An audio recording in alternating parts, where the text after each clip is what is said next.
रुको रुको रुको रुको यार, देखो ये कैसे आदमी है, ना हमारे पीछे आए हैं ना हमें गाली दी है। क्या मसला है इनको, चलो देखते हैं। चलो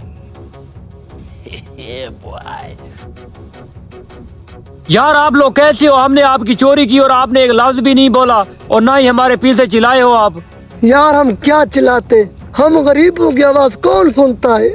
वैसे आपने आवाज तो देनी थी। भाई हम किसको आवाज दें, कौन है हमारी सुनने वाला? अच्छा, इसका मतलब आपके बैग में कुछ नहीं था। यार बैग में क्या है, एक सिर्फ मेरा चार्जर है और मेरी अम्मी की कोई तस्वीरें हैं।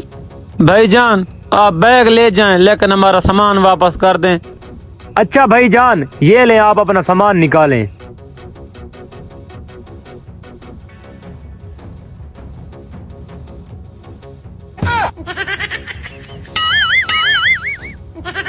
अच्छा भाईजान नाराज ना होना।